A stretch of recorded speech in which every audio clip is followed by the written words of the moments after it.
നമസ്കാരം, BMC news live കൊച്ചിയിലേക്ക് സ്വാഗതം. ഈ വാർത്തകൾ നിങ്ങൾക്കായി അവതരിപ്പിക്കുന്നത് Cochin Kalabhavan Angamaly franchise, powered by Heelak Thottakattukara, Josh mall Mookkannoor, cleanser, BMC film production and Nasrath Vilas.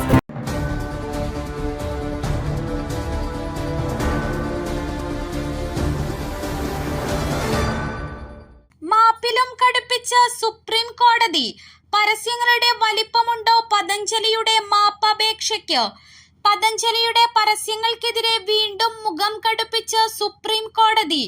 കോടതിയോട് അങ്ങേയറ്റം ബഹുമാനമുണ്ടെന്നും തങ്ങളുടെ തെറ്റുകൾ ആവർത്തിക്കില്ലെന്നും 67 പത്രങ്ങളിൽ ക്ഷമാപണം പ്രസിദ്ധീകരിച്ചിട്ടുണ്ടെന്നും ബാബ രാംദേവും നിയമോപദേഷ്ടാക്കളും കോടതിയിൽ പറഞ്ഞു.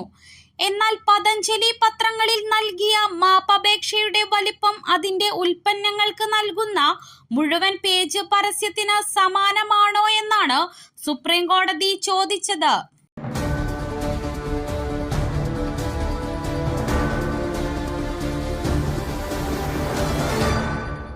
ആഗോള പ്രതിരോധ ചെലവ് കുതിച്ചുയർന്നു.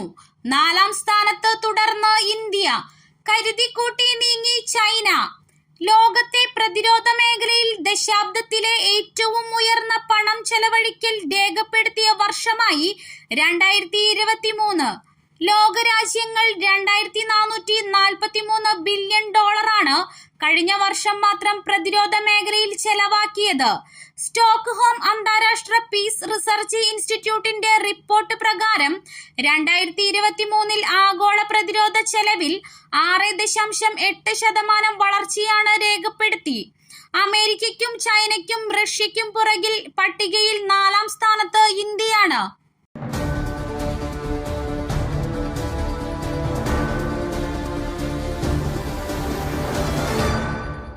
അടഞ്ഞുകിടക്കുന്ന ഫ്ളാറ്റിലെ താമസക്കാരനെന്ന് കാണിച്ച് വോട്ടർ പട്ടികയിൽ ചേർത്തു. പരാതിയുമായി LDF. തൃശൂരിൽ അനധികൃതമായി വോട്ട് ചേർത്തെന്ന പരാതിയുമായി LDF. തൃശൂർ പൂങ്കുന്നത്ത് അടഞ്ഞുകിടക്കുന്ന ഫ്ളാറ്റിലെ താമസക്കാരനെന്ന് കാണിച്ച് നിരവധി പേര് വോട്ടർ പട്ടികയിൽ ചേർത്തുവെന്നാണ് പരാതി. 73 പേരുടെ വോട്ടുകൾ ഇത്തരത്തിൽ ചേർത്തുവെന്ന് LDF ആരോപിക്കുന്നു.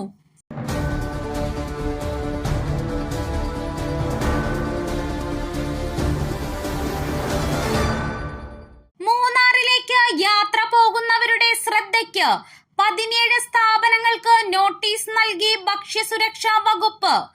കേരളത്തിലുള്ളവർക്കും വിദേശ വിനോദസഞ്ചാരികൾക്കും ഒരേപോലെ പ്രിയപ്പെട്ട ഇടമാണ് മൂന്നാറും ചിന്നക്കനാലും വയനാടുമൊക്കെ. കേരളത്തിന്റെ മലനിരയും പച്ചപ്പുമൊക്കെ ആസ്വദിക്കാൻ പറ്റിയ ഇടങ്ങൾ. പക്ഷെ വിനോദസഞ്ചാരത്തിന്റെ ഈ സാധ്യതകളെ മറപറ്റി ചില ചതിക്കുഴികളുമുണ്ടെന്ന് ഓർമ്മിപ്പിക്കുകയാണ് ഭക്ഷ്യസുരക്ഷാ വകുപ്പ്.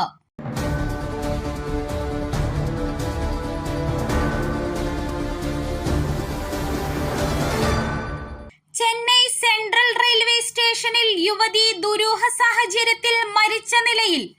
ചെന്നൈ സെൻട്രൽ റെയിൽവേ സ്റ്റേഷനിൽ യുവതിയെ ദുരൂഹ സാഹചര്യത്തിൽ മരിച്ച നിലയിൽ കണ്ടെത്തി. 1ാം നിലയിലെ ഓഫീസർമാരുടെ വിശ്രമമുറിയിലാണ് മൃതദേഹം കണ്ടെത്തിയത്. ഇരുമ്പ് സ്റ്റാൻഡിൽ കഴുത്തിൽ ഷാളിട്ട് മുറുക്കിയ നിലയിലാണ് മൃതദേഹം. സമീപത്തായി കറൻസി നോട്ടുകൾ ചിതറിക്കിടന്നിരുന്നു. 26 വയസ്സ് പ്രായം തോന്നിക്കുന്ന യുവതിയുടെ മറ്റ് വിവരങ്ങൾ ലഭ്യമല്ല. മൃതദേഹം പോസ്റ്റ്മോർട്ടത്തിനായി രാജീവ് ഗാന്ധി സർക്കാർ ആശുപത്രിയിലേക്ക് മാറ്റി. റെയിൽവേ പോലീസ് അന്വേഷണം ആരംഭിച്ചു.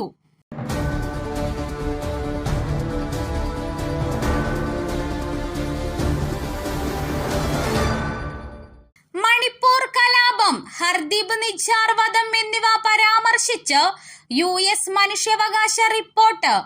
യുണൈറ്റഡ് സ്റ്റേറ്റ്സ് 2023 മനുഷ്യാവകാശ റിപ്പോർട്ടിൽ മണിപ്പൂർ കലാപത്തെ കുറിച്ചു പ്രത്യേക പരാമർശം. BBC-യിൽ നികുതി വകുപ്പ് നടത്തിയ റെയ്ഡുകളെ കുറിച്ചും കാനഡയിൽ ഹർദീപ് സിംഗ് നിജ്ജാർ കൊല്ലപ്പെട്ടതുപോലുള്ള സംഭവങ്ങളും US സ്റ്റേറ്റ് ഡിപ്പാർട്ട്മെന്റ് പുറത്തുവിട്ട റിപ്പോർട്ടിൽ പരാമർശിക്കുന്നു. വിഷയത്തിൽ ഇന്ത്യ ഇതുവരെ പ്രതികരിച്ചിട്ടില്ല. പക്ഷേ US-ന്റെ ഇത്തരം റിപ്പോർട്ടുകൾ തെറ്റായ വിവരങ്ങളുടെയും തെറ്റായ ധാരണയുടെയും അടിസ്ഥാനത്തിലാണെന്ന് വിദേശകാര്യ മന്ത്രാലയം നേരത്തെ പറഞ്ഞിരുന്നു.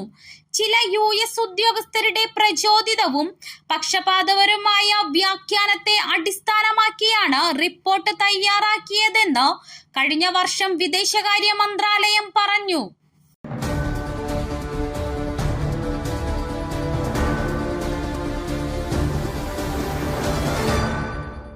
ദുബായ് എയർപോർട്ടിന്റെ പ്രവർത്തനം സാധാരണ നിലയിൽ. ദുബായ് എയർപോർട്ടിന്റെ പ്രവർത്തനം സാധാരണ നിലയിൽ തിരിച്ചെത്തി. ഇന്നലെ മുതൽ സർവീസുകൾ സാധാരണ നിലയിൽ പ്രവർത്തിക്കുന്നതായി എയർപോർട്ട് CAE പോൾ ഗ്രിഫിത്സ് അറിയിച്ചു. ബാഗേജ് വിതരണവും പുരോഗമിക്കുന്നു. ദിവസവും 1400 വിമാനങ്ങളാണ് ദുബായ് എയർപോർട്ട് വഴി സർവീസ് നടത്തുന്നത്. കനത്ത മഴയെ തുടർന്ന് കഴിഞ്ഞ ദിവസങ്ങളിൽ ഇന്ത്യയിൽ നിന്നുൾപ്പെടെയുള്ള 100 കണക്കിന് വിമാനങ്ങളാണ് റദ്ദാക്കിയത്.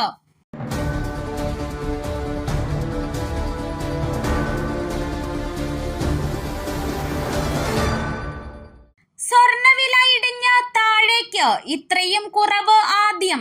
സംസ്ഥാനത്ത് സ്വർണ്ണവില വൻ ഇടിവ്. ഇന്ന് പവന് 52,920 രൂപയിലാണ് വ്യാപാരം നടക്കുന്നത്. 1,120 രൂപയുടെ കുറവാണ് സംഭവിച്ചിരിക്കുന്നത്. ഇത്രയും വില കുറയുന്നത് ആദ്യമായിട്ടാണ്. മാത്രമല്ല, ഗ്രാമിന് 140 രൂപ കുറഞ്ഞ് 6,615 രൂപയിലെത്തി. വരും ദിവസങ്ങളിലും കുറയുമെന്നാണ് സൂചനകൾ.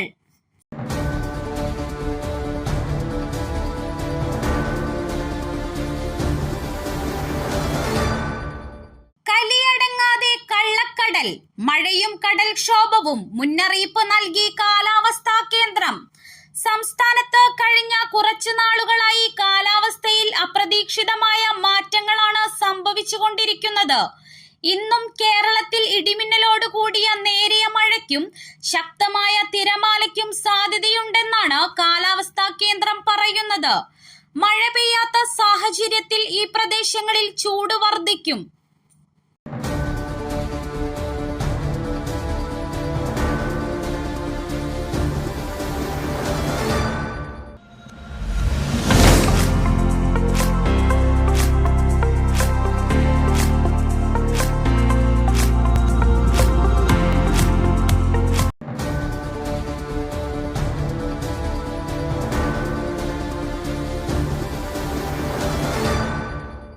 മറ്റൊരു വാർത്തയുമായി കണ്ടുമുട്ടുന്നതുവരെ നന്ദി.